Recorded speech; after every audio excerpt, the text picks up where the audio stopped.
Hi everyone, welcome to intermediate academy. तो बच्चों, आज हम लोग डिस्कशंस करेंगे सारणिक का दूसरा पार्ट, क्योंकि पहले पार्ट में आप लोगों ने कुछ चीज़ें सारणिक के बारे में सीख रखा है। तो बच्चों, अब हम लोग दूसरे पार्ट की ओर आज बढ़ते हैं। तो बच्चों, दूसरे पार्ट में, पहले पार्ट में आप लोगों ने सीखा है कि सारणिक में स्तंभ क्या होता है, पंक्तियाँ क्या होती है, सारणिक का क्रम क्या होता है, और उसके बाद में आप लोगों को मैंने सिखाया था कि सारणिक का प्रसार कैसे करते हैं, सारणिक में कितने अवयव हैं, मुख्य विकर्ण क्या है, और सारणिक में पदों की संख्या। तो इतना हम लोगों ने पहले पार्ट में सीख रखा है। अब चूंकि बच्चों सारणिक का मान हम लोग प्रसार करने से निकाल सकते हैं, प्रसार करके, लेकिन ये कुछ सारणिक के प्रॉपर्टी हैं, कुछ गुणधर्म हैं जिसका उपयोग करके हम लोग सारणिक का मान आराम से निकाल सकते हैं। तो बच्चों, कहीं ना कहीं इन प्रॉपर्टी के अपने इम्पोर्टेंस हैं, तो हम लोग थोड़ा इन प्रॉपर्टी को कुछ पढ़ लेते हैं, क्योंकि इसके बाद आप लोग पल भर में अगर आप लोगों को ये प्रॉपर्टी पता होगी तो आप लोगों को बहुत आसानी से क्वेश्चंस लगेंगे। तो बच्चों, जैसा कि मैंने देख रहे होंगे आप लोग, मैंने कुछ प्रॉपर्टीज़ लिख दिया है। अब यही शायद एक दो प्रॉपर्टी और है, चूँकि बोर्ड में जगह नहीं थी इसलिए मैंने लिखा नहीं, तो उसको देख लिया जाएगा अभी। तो पहली प्रॉपर्टी इसकी क्या है बच्चों, मैंने सारणिक का प्रसार सिखाया है। अब बिना प्रसार किए या फिर प्रसार किए बिना सारणिक को हम लोग पहले तोड़ लेंगे, उसके बाद प्रॉपर्टी लगा के, उसके बाद सारणिक को इजी वे में हम लोग एक्सपेंशन करेंगे, मतलब सारणिक का प्रसार इजी वे में हो जाता है प्रॉपर्टी लगाने पे कहीं कहीं। तो इसलिए आप लोग समझ सकते हैं कि प्रॉपर्टी का एक अपना इम्पोर्टेंस है। तो आप लोग इसको नोट कर लीजिएगा या फिर स्क्रीनशॉट ले लीजिएगा, फिर आप लोग आराम से नोट करके पढ़ते रहिएगा। तो इसकी पहली प्रॉपर्टी क्या है बच्चों, यदि किसी सारणी की किसी पंक्ति या किसी स्तंभ का प्रत्येक अवयव शून्य हो तो सारणी का मान शून्य होता है। इसको हम लोग कैसे लिख सकते हैं, जैसे मान लो बच्चों, ध्यान से देखिएगा इसको, कि अगर ये A1 है, ये B1 है और ये है C1, ठीक। अब इसका मान लीजिए ये वाला पंक्ति है 0 0 0 और ये है B1 B2 B3। तो अब हम लोग अगर देखते हैं कि एक पंक्ति इसका 0 है या फिर कोई स्तंभ दिया हो कि 0 हो, जैसा कि मैंने आप लोगों को कल एक्सपेंशन इसका बताया था बच्चों, कि हम लोग किसी भी पंक्ति के या फिर किसी की भी कॉलम, मतलब किसी भी स्तंभ के सापेक्ष हम लोग इसका एक्सपेंशन करते हैं। तो जब हम लोग इसके सापेक्ष एक्सपेंशन कर देंगे तो क्या ये आंसर क्या आएगा। अब मान लीजिए ये 0 होगा, मल्टीप्लाई में जब हम लोग इसके पहले इसको लेंगे तो अब 0 का गुणा होगा 0 में, तो सब कुछ हो जाता है 0, और फिर ये हो जाएगा प्लस, चूँकि ये माइनस में है क्योंकि साइन कन्वेंशन आप लोगों को मैंने उस दिन बताया था। अब फिर यहाँ पे 0 इंटू का कुछ मल्टीप्लाई आएगा और फिर यहाँ पे माइनस का 0 और फिर यहाँ पे कुछ 0 का मल्टीप्लाई आएगा। तो बच्चों कुल मिला जुला के चीज़ें 0 हो जाती हैं, ठीक। ये रही आप लोगों की पहली प्रॉपर्टी कि यदि किसी सारणिक की किसी पंक्ति या किसी स्तंभ का प्रत्येक अवयव शून्य हो तो सारणिक का मान शून्य हो जाता है। इसे अच्छा मैं डिटेल में आप लोगों को बताता हूँ, थोड़ा ध्यान से, नहीं तो आप लोग समझ नहीं रहे होंगे।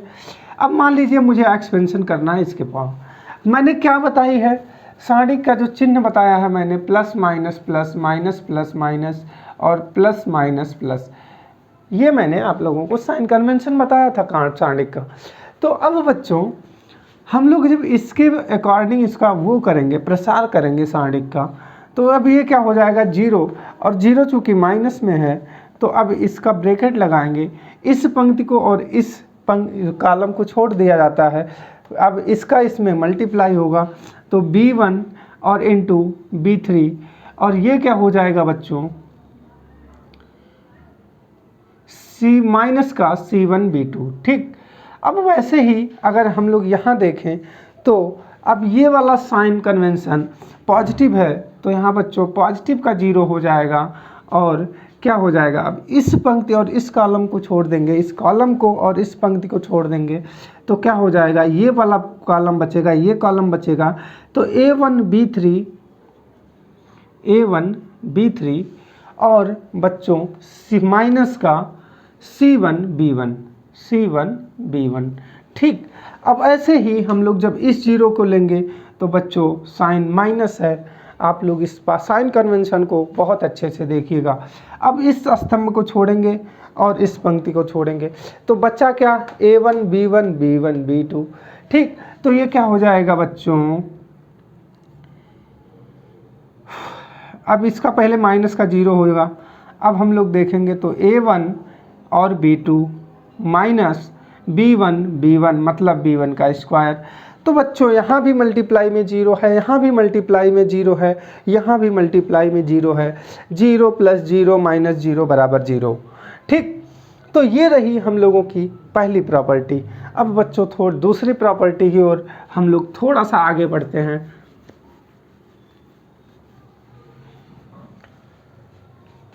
दूसरी प्रॉपर्टी क्या है, यदि किसी सारणी की किसी पंक्तियों को स्तंभों में तथा स्तंभों को पंक्तियों में बदल दिया जाए तो सारणी के मान में कोई परिवर्तन नहीं होता।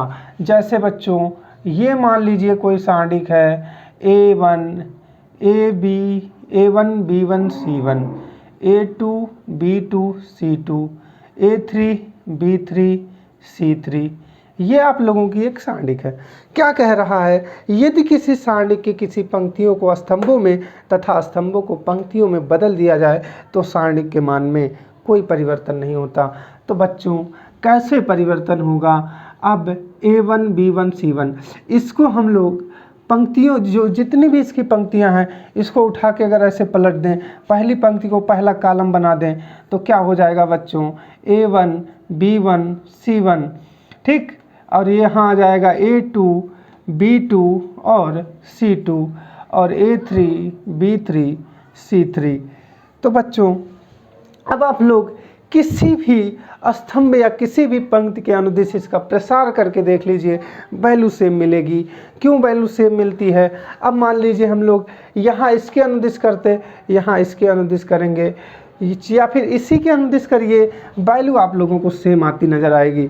ये रही हम लोगों की दूसरी प्रॉपर्टी। मतलब बच्चों ये दोनों आपस में इक्वल्स होते हैं ठीक। यदि किसी सारणी की पंक्तियों को स्तंभों में तथा स्तंभों को पंक्तियों में बदल दिया जाए तो सारणी का मान में कोई परिवर्तन नहीं होता, मतलब सारणी का मान वही आएगा बच्चों। अब इसका अगर मैं प्रूफ करूं तो शायद बहुत लंबा चला जाएगा, फिर लेक्चर बहुत लंबे खींचने लगते हैं, फिर आप लोगों को प्रॉब्लम होती है। तो इसीलिए मैं नहीं चाह रहा हूं कि लेक्चर को लंबा खींचे। आप लोग इसको रटने की कोशिश करिएगा, समझने की कोशिश ना ही करिए अभी तो बेहतर है इंटर लेवल पे, क्योंकि ये चीज़ें समझ भी सकते हैं आप लोग, क्योंकि आप खुद से अब आप एक्सपेंशन करिए, इसका एक्सपेंशन करिए, सेम आएगा। कोई भी सारणी को उठा लीजिएगा वहाँ से बुक से तो आप लोगों को क्वेश्चंस बहुत मिल जाएंगे। कोई भी सारणी को उठा लीजिएगा, उसका दोनों तरफ से एक्सपेंशन करिएगा, इसका एक्सपेंशन करके वैल्यू निकालिए और फिर इसका एक्सपेंशन करके वैल्यू निकालिए, देखिएगा वैल्यू ज़रूर सेम आएगी ठीक बच्चों। तो आप लोग वहाँ से इसका प्रूफ भी देख सकते हैं।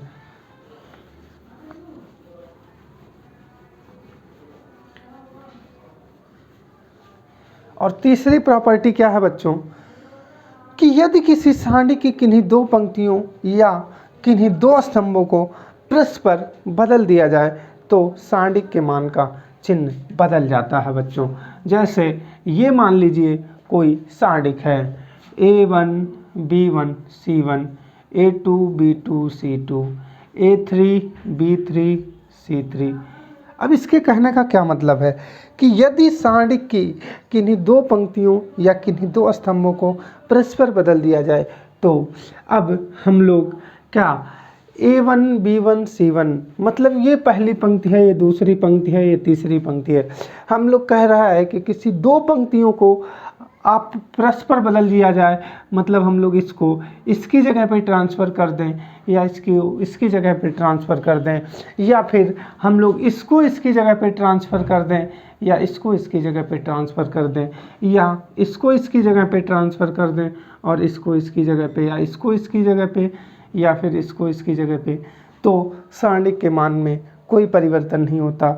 बस क्या करना होता है बच्चों कि यदि सारणिक के जो दो परस्पर पंक्तियां या स्तंभ हैं उनके वैल्यू को हम लोग एक दूसरे के स्थान पे ट्रांसफ़र कर देते हैं। मतलब यदि किसी सारणी की किसी दो पंक्तियों या स्तंभों को परस्पर बदला जाए, मतलब परस्पर का यही मतलब होता है कि अगर आप इसकी जगह पे इसको रख रहे हैं तो इसकी जगह पे आप लोग इसको रखना पड़ेगा। मतलब अगर पहली पंक्ति को, ठीक, पहली पंक्ति को आप लोग तीसरी पंक्ति में ले जा रहे हैं, मतलब पहले कॉलम को तीसरे कॉलम में, तो तीसरा कॉलम पहले कॉलम की जगह पे आ जाएगा। यही होता परस्पर, ठीक। तो आप लोगों को ये रही तीसरी प्रॉपर्टी। और चौथी प्रॉपर्टी क्या है? यदि किसी सारणी के कोई दो पंक्तियां या कोई दो स्तंभ सर्वसम हैं तो सारणी का मान शून्य होता है।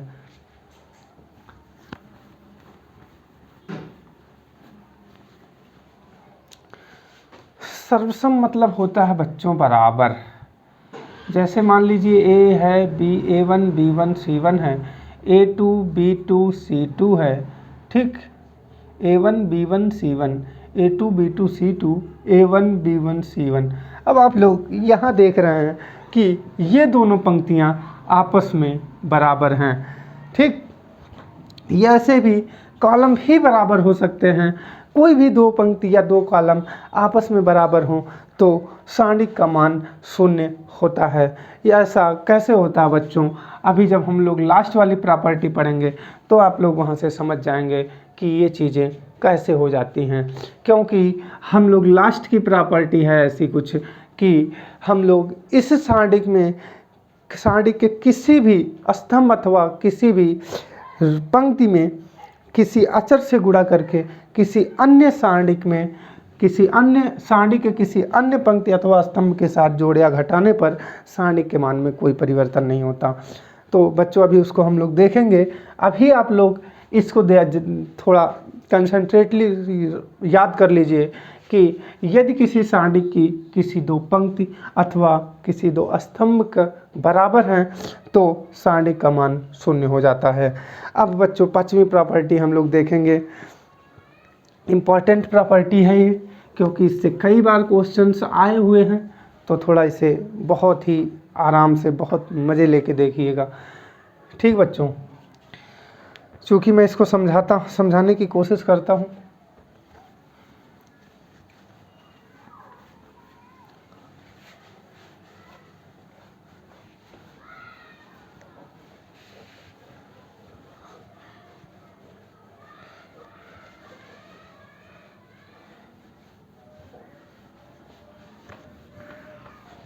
अब पांचवी प्रॉपर्टी क्या है बच्चों कि यदि किसी सारणी की किसी पंक्ति अथवा किसी स्तंभ का प्रत्येक अवयव दो या दो से अधिक पदों का योगफल है तो सारणी को उसी क्रम के दो या दो से अधिक सारणिकों के योग के रूप में व्यक्त किया जा सकता है। जैसे बच्चों मान लो ए प्लस बी है, ठीक, ए प्लस बी है और ये बी प्लस सी है, ये सी प्लस डी है, और यहाँ पे कुछ भी मान लीजिए 3 2 4 1 2 3 ऐसा कुछ है बच्चों। तो ये उसी क्रम के सारणिक में, मतलब हम लोग इसको ऐसा लिख सकते हैं कि जैसे ए बी सी, इस वाले पंक्ति इसमें देखिए दो पदों का योगफल है तो ये बाकी के वही आ जाएंगे, ठीक बच्चों। मतलब इसको हम लोग ब्रेक कर रहे हैं तो दूसरे सारणिक में। अब हम लोग जब इसको इधर करेंगे तो क्या हो जाएगा बच्चों, ये जो दूसरी सारणिक बनेगी ये बनेगा बी सी डी और बाकी वही सेम 1 2 3। तो मतलब बच्चों क्या हुआ जैसा कि हम लोगों ने देखा कि यदि अब ये इसकी जो एक स्तंभ है वो दो या दो से अधिक दो पदों का योगफल है। जैसे क्या कह रहा है, यदि किसी सांडिक की किन्हीं पंक्ति अथवा किसी स्तंभ का प्रत्येक अवयव दो या दो से अधिक पदों का योगफल हो। तो बच्चों इस सांडिक का ये वाला पहला स्तंभ दो पदों का योगफल है, तो उस सांडिक को उसी क्रम के दो या दो से अधिक सांडिकों के योग या घटाव के रूप में लिखा जा सकता है। तो बच्चों अब a plus b, a plus b, b plus c और सी प्लस डी, तो अब ये सांडिक पूरी तरह से हम लोग इस तरह ब्रेक करके सॉल्व कर सकते हैं। तो बच्चों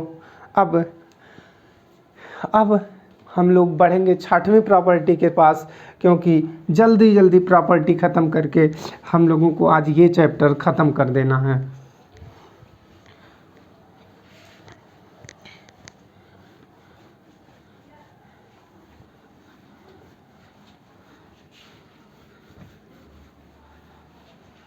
अब बच्चों जो 6वीं प्रॉपर्टी है वो क्या होती है कि किसी सांडिक के किसी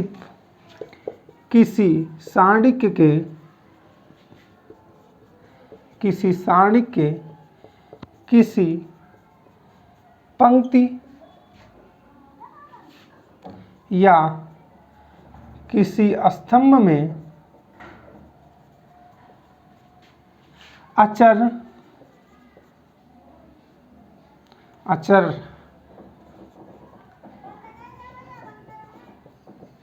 अचर से गुणा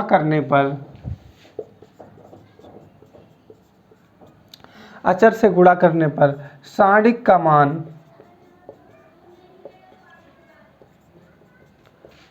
k गुना बढ़ जाता है।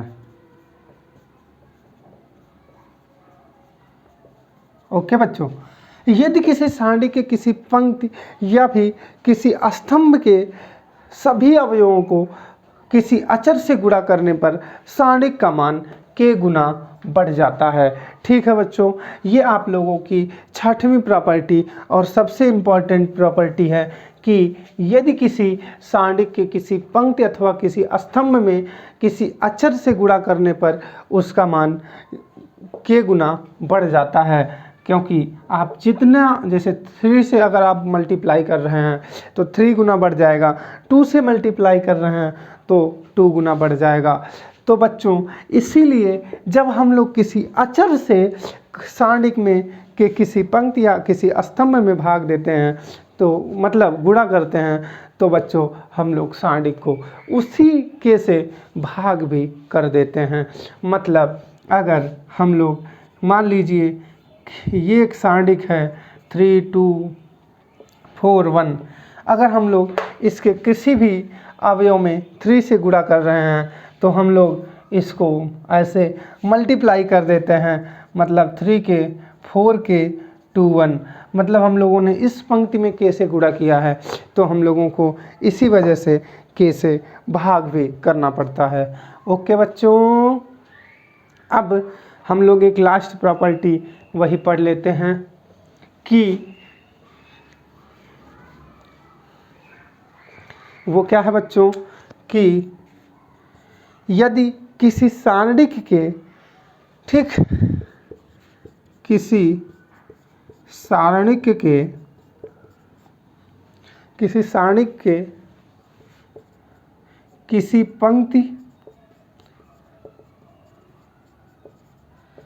पंक्ति या स्तंभ के सभी अवयवों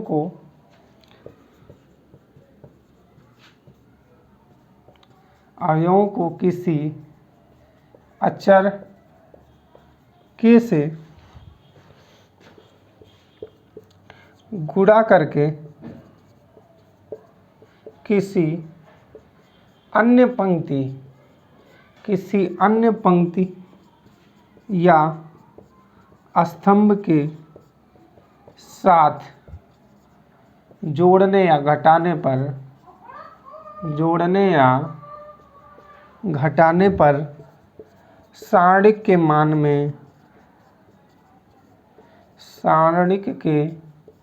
मान में कोई परिवर्तन नहीं होता है, कोई परिवर्तन नहीं होता।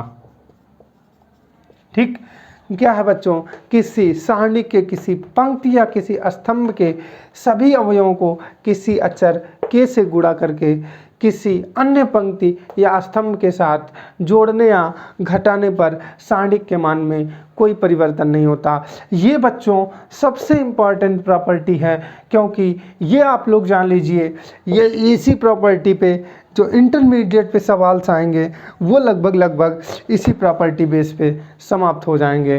तो कहीं ना कहीं आप लोगों के लेवल में ये प्रॉपर्टी मेरे हिसाब से बहुत इम्पॉर्टेंट है बच्चों।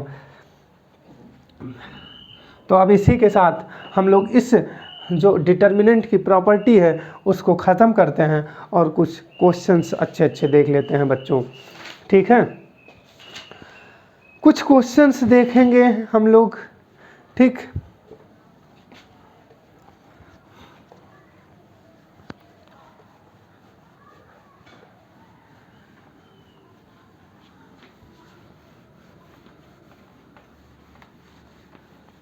क्योंकि आप लोग जानते हैं मैं ज़्यादा क्वेश्चंस बताऊंगा नहीं, क्योंकि इतना टाइम नहीं है आप लोगों के पास कि आप लोगों को ज़्यादा से ज़्यादा क्वेश्चंस करा पाऊँ, लेकिन कोशिश ज़रूर करूँगा कि जितना कराऊँ बेस्ट करा दूँ।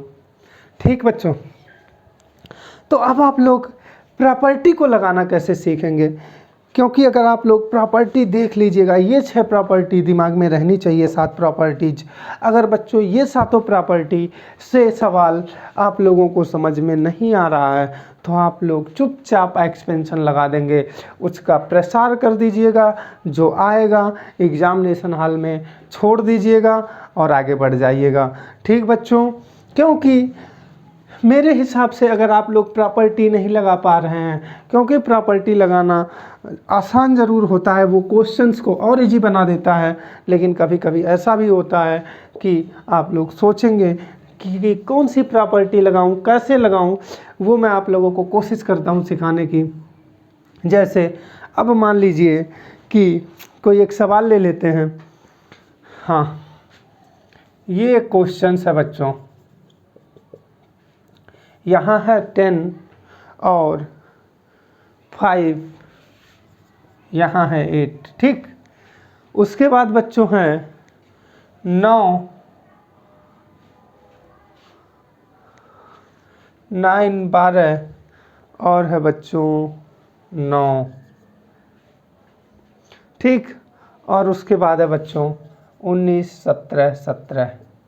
ठीक, तो बच्चों ये क्वेश्चन है, कहा है कि इस सारणिक का मान ज्ञात कीजिए। अब आप लोग देखिए कि इस सारणिक का मान कैसे ज्ञात करेंगे। तो बच्चों अब हम लोग देख रहे हैं कि ये इसका जो पहला स्तंभ है, ये दूसरा स्तंभ, ये तीसरा स्तंभ, अगर बच्चों देखा जाए कि क्या है, इन दोनों को जोड़ दिया जाए तो 19 आ रहा है, इन दोनों को जोड़ दिया जाए तो 17 आ रहा है, और इन दोनों को जोड़ दिया जाए तो 17 आ जा रहा है। ठीक बच्चों, अब हम लोग प्रॉपर्टी नंबर 7 जो हम लोगों ने कहा था कि काफ़ी इम्पॉर्टेंट है, तो बच्चों आप लोग उस पे जाएंगे। मैंने क्या कहा था, यदि किसी सारणिक की किसी पंक्ति या स्तंभ को किसी अचर से गुणा करके किसी अन्य पंक्ति या किसी अन्य स्तंभ के साथ जोड़ा या घटाया जाए तो सारणिक का मान अपरिवर्तित रहता है। तो बच्चों अब हम लोग मान लीजिए इसमें 1 से गुणा कर देते हैं, क्या फ़र्क पड़ता है, 1 से गुणा कर देंगे 1 ही रह जाएगा। तो अब बच्चों हम लोग क्या करेंगे कि C1 में, ठीक, C1 में C1 प्लस C2 को जोड़ देंगे, C1 प्लस C2 को जोड़ देंगे। ठीक बच्चों, तो अब ये क्या बन जाएगा, 9 10 9 19, 12 5 17, 9 8 17, और ये तो ऐसे ही रह जाएगा 19 17 17। अब बच्चों हम लोग क्या करेंगे, अब आप लोग देख रहे हैं कि ये 19 19 17 17 17 17, अब आप लोग यहाँ प्रॉपर्टी लगा सकते हैं। वो कौन सी प्रॉपर्टी थी, शायद दूसरी तीसरी रही होगी। मैंने क्या कहा था, यदि किसी सारणी की कोई दो पंक्तियाँ या कोई दो स्तंभ सर्वसम हो मतलब बराबर हो तो उस सारणी का मान शून्य होता है बच्चों। अब शून्य कैसे होगा, आप लोग इस प्रॉपर्टी की हेल्प से हम लोग इस मतलब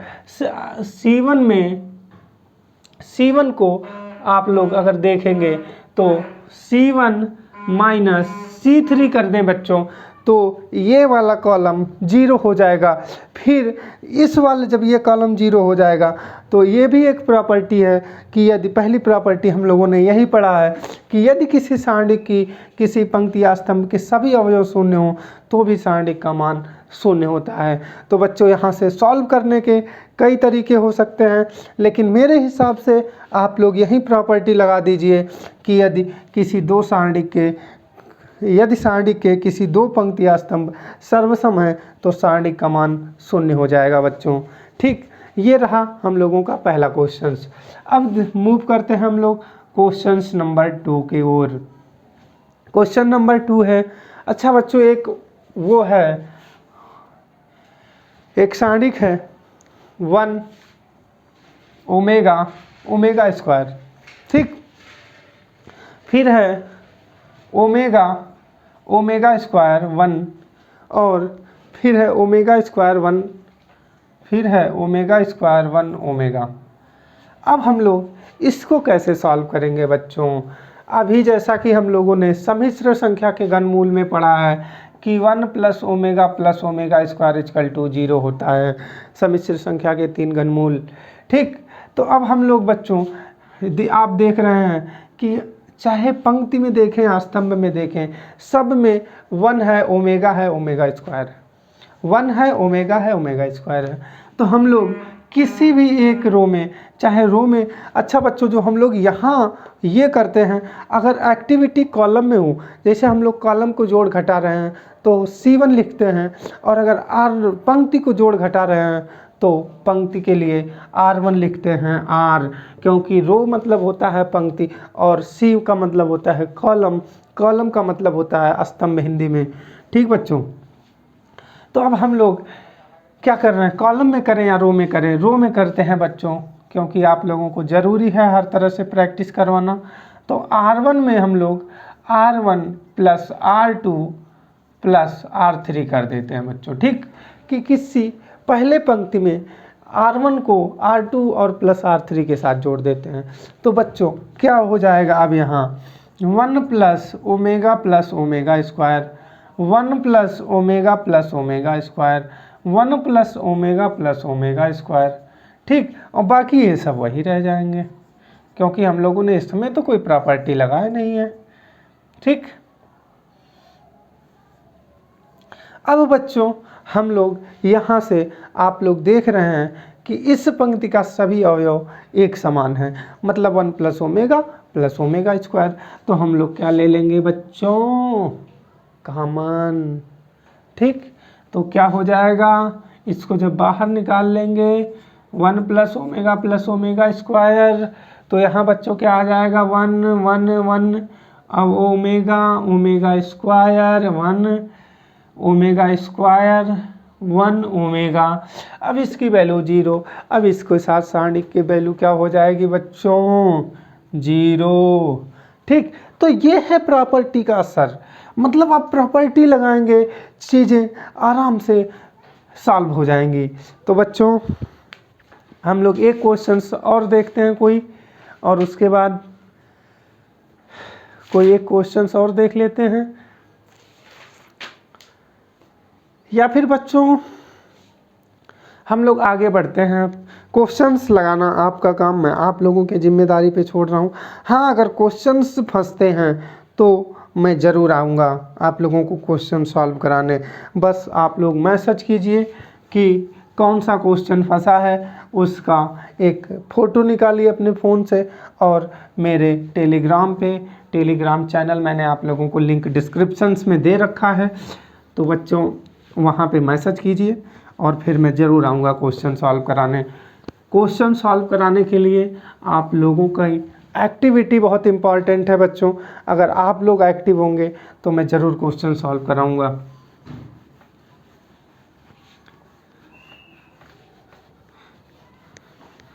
अब हम लोग देख लेते हैं थोड़ा सा कि सारणिक के अनुप्रयोग क्या हैं, सारणिक का क्या यूज होता है। ठीक है बच्चों, सारणिक के अनुप्रयोग।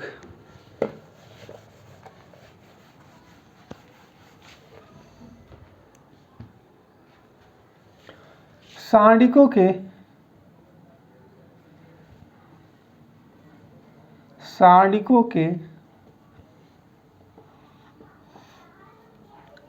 अनुप्रयोग। ठीक बच्चों, मतलब एप्लीकेशंस ऑफ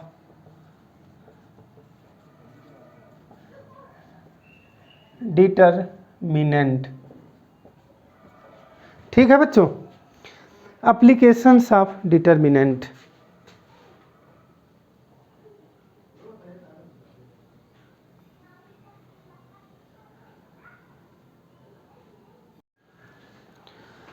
हाँ तो बच्चों, अब हम लोग सारणिकों के अनुप्रयोग थोड़ा सा देख लेते हैं, कैसे क्या कहाँ करते हैं। तो नंबर 1 कि सारणिक का प्रयोग हम लोग कहाँ करते हैं।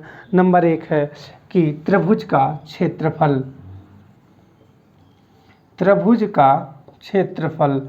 तो बच्चों अब हम लोग इसका क्षेत्रफल कैसे निकालते हैं। त्रिभुज का क्षेत्रफल, यदि मान लीजिए x1 y1, ठीक, x2 y2 और x3 y3 ये 3 बिंदु दिए गए हों तो हम लोग त्रिभुज का क्षेत्रफल कैसे निकालेंगे बच्चों, ये देख लेते हैं। ठीक, तो एक सारणिक का एक फार्मूला होता है कि त्रिभुज का क्षेत्रफल। त्रिभुज का क्षेत्रफल हम लोग कैसे निकालते हैं। त्रिभुज का क्षेत्रफल बच्चों, तो ये हो जाएगा 1/2 x1 x2 x1 y1। ठीक, क्योंकि बच्चों अब हम लोग x1 y1, क्योंकि ये 3 बिंदु हैं तो 3 बिंदु, क्योंकि त्रिभुज बनता ही है, त्रिभुज जब भी बनता है तो 3 बिंदुओं से बनेगा 1 2 3। ठीक, तो 3 कोऑर्डिनेट होते हैं x1 y1 x2 y2 x3 y3। तो चूँकि बच्चों ये क्या हो जाएगा x2 y2 x3 y3 1 1 1। ठीक, अब ये त्रिभुज का क्षेत्रफल हम लोग यहाँ से इस तरह ज्ञात करते हैं। मतलब सारणिक का जो पहला यूज है, मतलब अपने इंटरमीडिएट के सिलेबस में सारणिक को हम लोग यूज कर सकते हैं कि त्रिभुज का क्षेत्रफल निकालने में। ठीक, तो और बच्चों दूसरा क्या हो जाएगा, दूसरा हो जाएगा बच्चों कि 3 बिंदुओं के समरेख होने का प्रतिबंध है। 3 बिंदुओं के समरेख होने का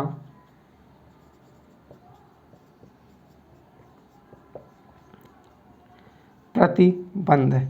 ठीक, 3 बिंदुओं के समरेख होने का प्रतिबंध। ओके बच्चों, तो ये क्या हो जाएगा, जैसे आप लोगों ने अभी मैंने पढ़ाया कि ये 3 बिंदु हैं, 3 बिंदुओं का क्षेत्रफल निकालने के लिए हम लोग ये फार्मूला यूज करते हैं।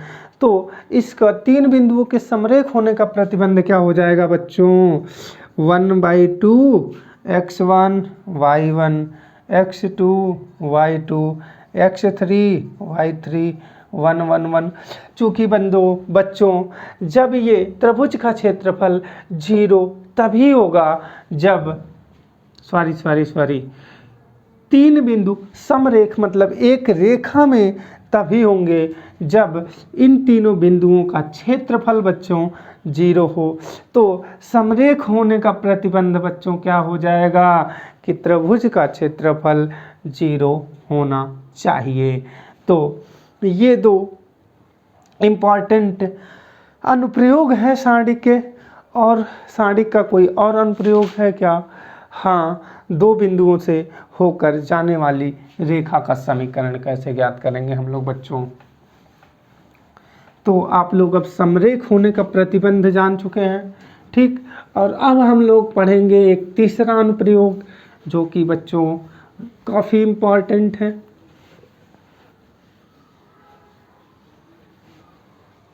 आइए देखते हैं कि दो बिंदुओं से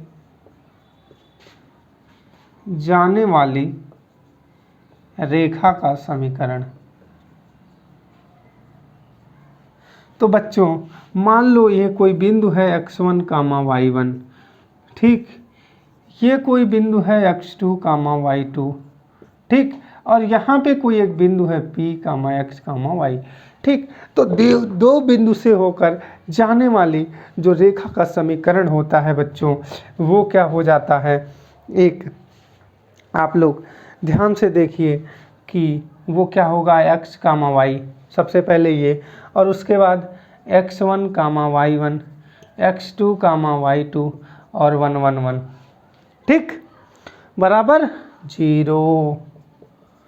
तो दो बिंदुओं से होकर जाने वाली जो रेखा का समीकरण है बच्चों, हम लोग इस तरह निकाल सकते हैं। तो ये सारणिक के कुछ अनुप्रयोग हो गए बच्चों। ये भी अपने आप में कहीं ना कहीं एक इम्पॉर्टेंट थिंग्स है। अब मैं आप लोगों को इससे रिलेटेड एक सवाल कराता हूँ कि, ठीक, इससे रिलेटेड एक सवाल कराता हूँ और उसके बाद बच्चों क्रैमर रूल पढ़ के हम लोग इस चैप्टर को ख़त्म करेंगे। आज ही मैं चाह रहा हूँ इस चैप्टर को ख़त्म कर दिया जाए, ठीक बच्चों। अब मान लीजिए कि दिया है आप लोगों को -2 कामा -3, ठीक, और 3 कामा 2, ठीक। और एक कोऑर्डिनेट क्या दिया है, -1 कामा -8 दिया है ना। हाँ, तो अब बच्चों कह रहा है ये 3 कोऑर्डिनेट हैं, इन तीनों कोऑर्डिनेट का से बने त्रिभुज का क्षेत्रफल निकालिए।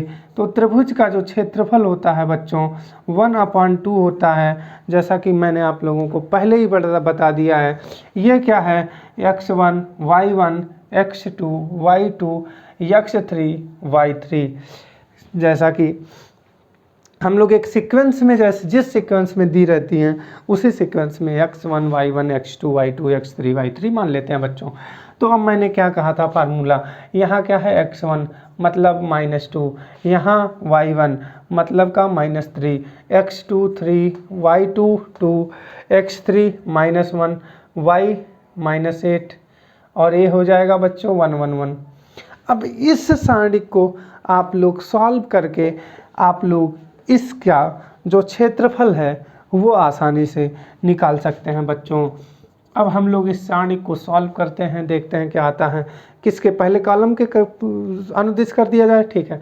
पहले कॉलम में चूँकि बच्चों ये क्या होता है पॉजिटिव, लेकिन यहाँ साइन क्या है निगेटिव, तो हम लोग अब निगेटिव लेंगे। अब ये छूट जाएगा, ये छूट जाएगा, तो 2 एकम 2, माइनस का साइन 8 एकम -8, ठीक बच्चों। अब यहाँ क्या होता है माइनस, भले यहाँ साइन है प्लस, क्योंकि मुझे तो लेना माइनस ही है, ठीक। तो अब ये क्या हो जाएगा बच्चों, सॉरी कुछ गड़बड़ हो रहा है क्या, नहीं, हाँ अभी तो कुछ गड़बड़ ही है, -2 को लिए, ठीक। और जब ये छूट गया 2 एकम 2, माइनस का 8 एकम 8, सही है, ठीक। यहाँ डबल ब्रैकेट लगेगा। अब यहाँ पे हम लोग माइनस का लेंगे 3, ठीक, बड़ा ब्रैकेट। अब ये छूटेगा, ये पंक्ति, ये कॉलम। अब बचा क्या बच्चों, 3 एकम -3, साइन लगेगा माइनस का, ठीक, 8 एकम -8। अब -2 हो गया -3 में, यहाँ क्या साइन होता है प्लस का साइन, लेकिन यहाँ क्या दिया है नेगेटिव, तो माइनस का क्या हो जाएगा बच्चों 1। तो यहाँ से ये पंक्ति और ये स्तंभ छूटेगा, तो 3 एकम माइनस का 3, उसके बाद माइनस से होता है, फिर 2 एकम 2, ठीक है बच्चों। अब हम लोग इसको सॉल्व कर लेंगे, तो जो आएगा बच्चों वही हो जाएगा आंसर आपका 1/2। अब आप लोग यहाँ ध्यान से देखिएगा कि माइनस माइनस प्लस हो जाएगा, क्योंकि ये दोनों मल्टीप्लाई में है एक दूसरे के साथ। तो अब माइनस का जब ये ब्रैकेट टूटेगा तो ये प्लस हो जाएगा, तो 8 2 8 10 हो जाएगा। नहीं यार, हाँ 8 2 10 हो जाएगा, क्योंकि ये साइन प्लस पॉजिटिव हो जाएगा बच्चों। तो अब 8 2 10 को -2 में करोगे तो क्या हो जाएगा बच्चों, माइनस का 20। ठीक, अब ऐसे ही यहाँ है -3, ये क्या हो जाएगा बच्चों, प्लस का 8, 8 में से 3 गया 5 और 5 तियाँ 15। ठीक, और यहाँ बच्चों क्या है, माइनस का 1। अब जब 1 है बच्चों तो हम लोग क्या कर सकते हैं, ये माइनस माइनस दोनों आपस में जुट जाएगा, माइनस का 5। अब माइनस का 5 तो बच्चों अब आप लोग देख लीजिए कि ये क्या हो जाएगा, -3 -2 माइनस का 5 और -1 इंटू में है, तो ये क्या हो जाएगा बच्चों, प्लस का 5। अब आप लोग इसको जब जोड़ेंगे तो ये क्या हो जाएगा बच्चों, 1/2। ठीक, -20 -15 मतलब -35 और +5, तो इक्वल टू क्या हो जाएगा, माइनस का 30। 2 से 2 कटा, इक्वल टू -15। चूँकि बच्चों क्षेत्रफल क्या कभी ऋणात्मक हो सकता है, नहीं, तो इसीलिए हम लोग इसको लिख देंगे 15 वर्ग यूनिट। यूनिट मतलब वर्ग इकाई। अच्छा बच्चों, इकाई वर्ग क्यों लिखते हैं, क्योंकि अब हम लोगों को इसकी जो ये कोऑर्डिनेट दिया है ये तो मुझे नहीं पता सेंटीमीटर में है कि मीटर में है कि किलोमीटर में है। तो बच्चों जो भी वर्ग इकाई होगी, जो भी इसकी यूनिट होगी, क्षेत्रफल है चूँकि बच्चों, तो क्षेत्रफल क्या होता है, लंबाई इंटू चौड़ाई। तो अगर ये लंबाई मीटर में होगा तो ये वर्ग मतलब ये मीटर का वर्ग होगा, तो इसीलिए हम लोग लिखते हैं वर्ग इकाई। ठीक बच्चों, तो अब मेरे हिसाब से आज के लिए ज़्यादा हो रहा है, अब हम लोग मिलेंगे नेक्स्ट लेक्चर में। और क्योंकि अगर मैं आज ही ख़त्म करता हूँ तो फिर क्वेश्चंस नहीं लगवा पाऊँगा ज़्यादा। तो बच्चों कल अगले लेक्चर में हम लोगों को ग्रामर रूल पढ़ना रहेगा, तो टाइम भी रहेगा, टाइम रहेगा तो हो सकता है मैं इसमें से भी 1-2 क्वेश्चन करा दूँ। और आज के लेक्चर को हम लोग बच्चों अब यहीं पे ख़त्म करते हैं, मिलेंगे कल नेक्स्ट लेक्चर के साथ। और कल हम लोगों को क्या पढ़ना है, ग्रामर रूल, जो कि बहुत इम्पॉर्टेंट है बच्चों। एक क्वेश्चंस रखा ही है, मतलब कम से कम एक क्वेश्चंस ग्रामर रूल से आप लोगों को मिलेगा बोर्ड एग्ज़ाम में। तो कल बहुत मन से पढ़िएगा, और वैसे भी ये सब भी पढ़ लीजिए बहुत मन से, क्योंकि आप लोगों को पढ़ना सब कुछ ही बहुत मन से है। क्योंकि 27 जब एग्ज़ाम, जब 1 महीना बचा हो तो पढ़ना चाहिए आप लोगों को फिर। ठीक है, तो मिलते हैं नेक्स्ट लेक्चर में, तब तक के लिए बाय, थैंक यू गाइस।